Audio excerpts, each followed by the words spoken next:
Thank you, LEGO, for sending this set for review.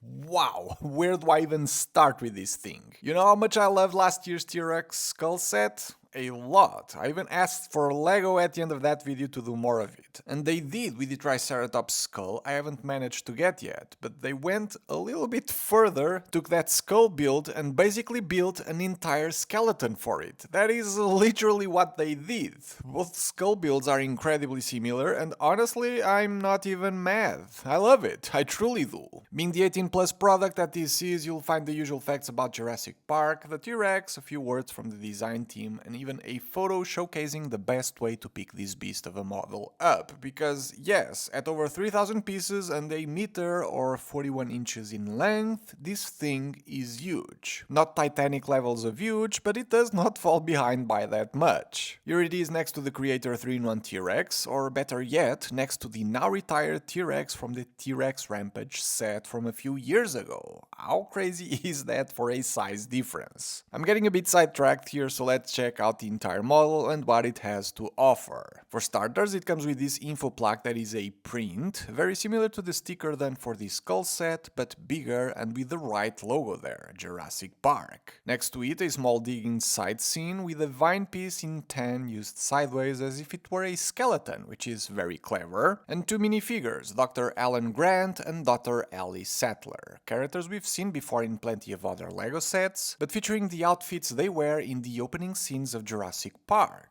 Like watching the clips back and comparing them, the level of detail put into this is quite amazing. Both have dual printed face elements, which are great, although because of that, Alan does not have his iconic hat, as his secondary face would be showing from the back if he did, and that would be weird. If you'd like to display your T-Rex fossil without the plaque and minifigures, that's an option the design team took into account, as we can split these from the main model, and to cover up the ugly structure shown here, two extra tiles can be found on the back of the plaque build to cover it up, which is great. This setup makes it easier to see the base where the T-Rex stands, a few rock structures with some foliage, which I honestly do find weird. I'd imagine this to be some sort of museum display, and those are usually very plain looking with not a whole lot of detail, right? Not that I mind it too much, yet I need to point it out.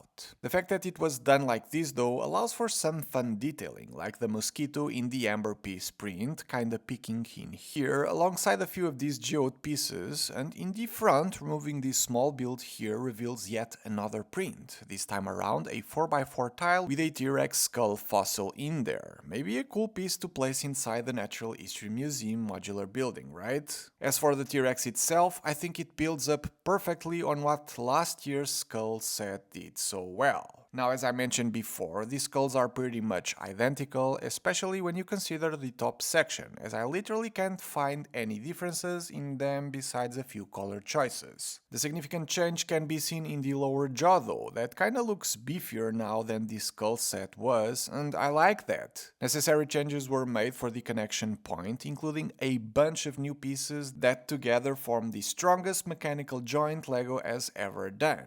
With good reason, as the weight of the skull is significant. On the back of the skull there's this gear of sorts and a separate piece that goes inside it, while on the skeleton side of the model there's this weird looking grey piece onto which these two gears attach to. Putting this together only needs an axle in here, and as you'd expect, this whole assembly allows for a wide range of movements, both up and down, but also a twisting motion with a lot of clutch and noise, ensuring the skull won't go anywhere or tilt down over time like how it would happen with previous joint designs from LEGO. The rest of it all is your usual standard looking LEGO pieces combined in a fantastic way to create all of the different bones you'd hope to find here. The legs, while not as intricate as the skull, have their fair share of interesting building techniques, with your usual studs not on top assemblies and angled sections, sporting a mostly tan and dark tan color scheme with a few details in this nougat color or black and grey in other areas for the connection points between bones. And it's kinda fun how the feet kinda feel like they're a perfect match for the footprint of this skull set. Maybe they were hinting this all along? The shoulder slash arm slash scapula bone section is the weirdest thing ever, but looking at reference images, I do get where the inspiration to design it like this comes from. Ball joints do allow for some different poses at the end, so there's that. The neck bones made of claw pieces would have benefited from some offset so that the placements aren't as abrupt. But the ribcage on the other hand makes great use of different sizes of connectors, cones and even candlestick elements for a very satisfying look. The vertebrae bones can be seen above or through the ribcage as well. There's the ilium and pubis bones that lead to the tail section.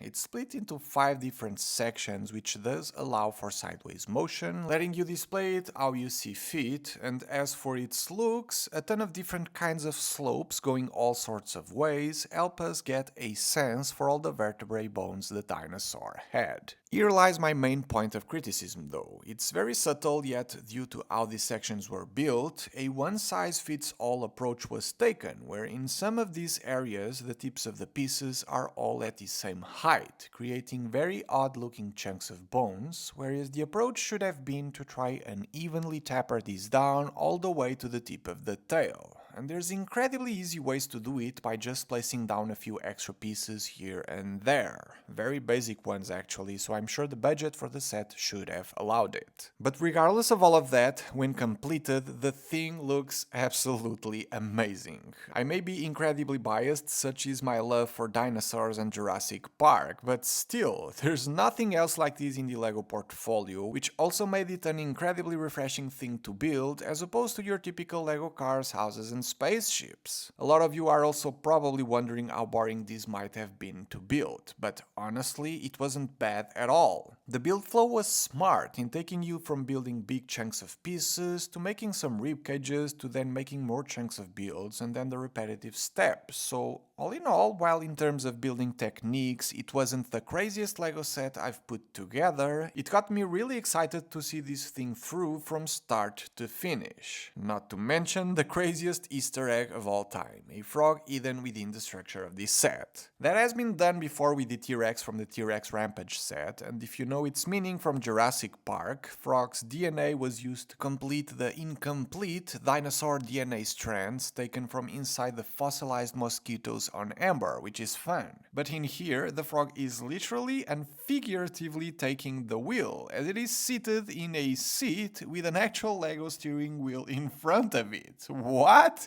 How funny is that, right? And then the price. Jurassic sets are known to be pricey as hell due to the molded dinosaurs that are costly to produce, but this set on the other hand uses the good old LEGO bricks, even including some brand new pieces, and that little over 3,100 pieces will retail for $250, which isn't bad at all. Even at $300 or more I would buy it and recommend it. I bought the T-Rex Rampage set back in the day, I would do the same with this one. If like me you're a big fan of Jurassic Park and all things dinosaur related, I have no doubt in my mind that this is one of the best LEGO sets in that regard that money can buy, if, and a big if, you have the room to display it. The Dinosaur Fossils Tyrannosaurus Rex set will be available for purchase in just a few days, links for it in the description if you wish to support the channel. Thanks for watching, and I'll see you all on the next one.